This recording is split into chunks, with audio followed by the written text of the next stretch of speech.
Hey everyone, this is Leslie and you're watching Midlife and Nailing It. If you could please hit the subscribe button and the notification bell, that would be fantastic.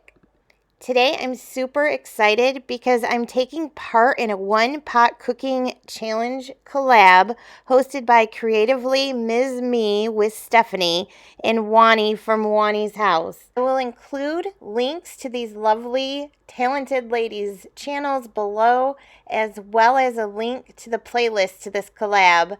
I hope you enjoy. Okay guys, for the slow cooker shrimp boil, I've already lined my slow cooker with a slow cooker liner. This is the kind I usually get. They're the Kroger brand slow cooker liners, and I highly recommend getting these. It just makes life a whole lot easier, and you don't have to spend a lot of time scrubbing out your crock pot. I usually do a crock pot meal probably 3 times a month, if not more, so this comes in really handy for me. Okay, so I'm just going to go over the ingredients list really quickly with you, and then I'll show you how we put this together. So I've got a bag of these petite medley gourmet potatoes. I call them rainbow potatoes. I've got an onion here. I've got 3 ears of corn. I've got 2 packages. I'm using this, I think it's Adels. I hope I'm saying that right. Cajun style andouille, but you could use any kind of sausage that you'd like or any kind of andouille that you'd like. I've got 2 lemons here. I've got some garlic. I'm going to be using Old Bay seasoning. I've got 3 bay leaves here. And then I've got a package of the raw shrimp, tail off, peeled, and deveined. So I'm just going to throw in some sliced jalapeno peppers, just a few, just to add a little bit of heat to the dish. I just went ahead and broke those 3 ears of corn in half. And then I sliced up the onion. I went ahead and cut the potatoes that I had in half to put in the crock pot. You could probably leave them whole. I just like to cut them in half. And then this is garlic right here. I just chopped up 3 cloves of garlic. And so I had 2 packages of sausage, and I just cut each sausage into thirds. You can do whatever you want. You could put them in whole. You could slice them. You could do it in pieces like this, like I've got here. It really doesn't matter. And then I've got 3 bay leaves as well.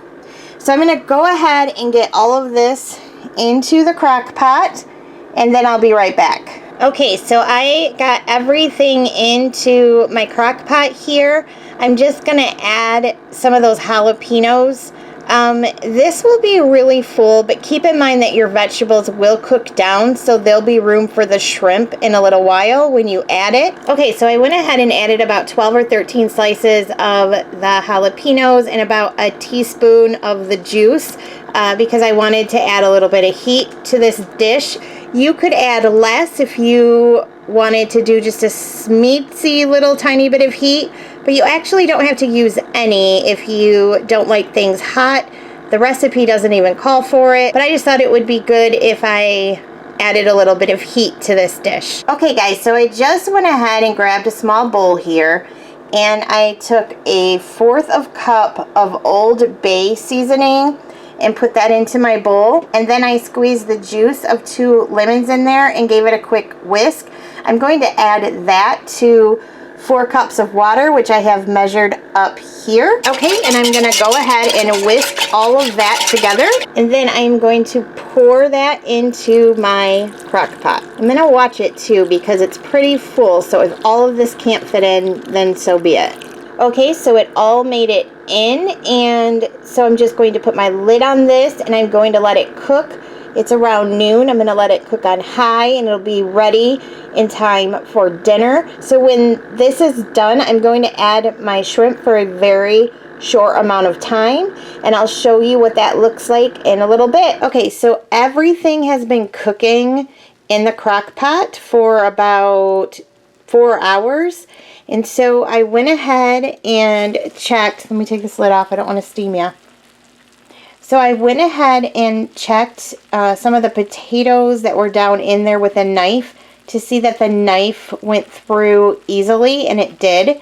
And so now I'm ready to add my shrimp. And I bought shrimp that was already deveined and the shell's off. There's no tails. You could leave the tail in if you wanted. I guess that would probably be more traditional, but I just got the shrimp with everything off of it. So this is what my shrimp looks like. See, it's not cooked at all.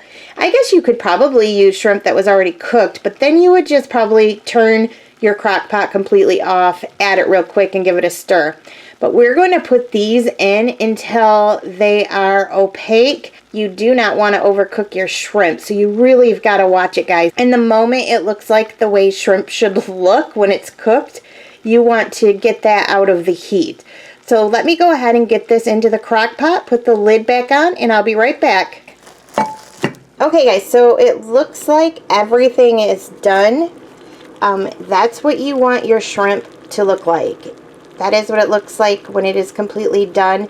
Some of them turned colors before others, and I left them in until all the seafood looked like this. And then pull everything out and put it into a big bowl. I've got my bowl waiting for me. I actually might go a size up, but I'm going to go ahead and get everything out of there, and then I'll show you what that looks like. Okay, so this is what it looked like, pulled out and put into the bowl. I'm going to plate it up real quick, and I just wanted to show you that on the side, I just went ahead and made these Red Lobster Cheddar Bay biscuit mix. Just so you know, when you get this, you do have to have some cheddar cheese and butter on hand. They're really good, guys. They almost taste like when you go to Red Lobster. So I just whipped those up to put on the side. Alright, guys, so this is what my shrimp boil looks like plated up. And I've got my shrimp and my sausage and potatoes and onion right there. It smells so super good, you guys. So I hope that you are inspired to maybe try this or try some of the other ladies' Crockpot or Instapot meals, and I will see you soon.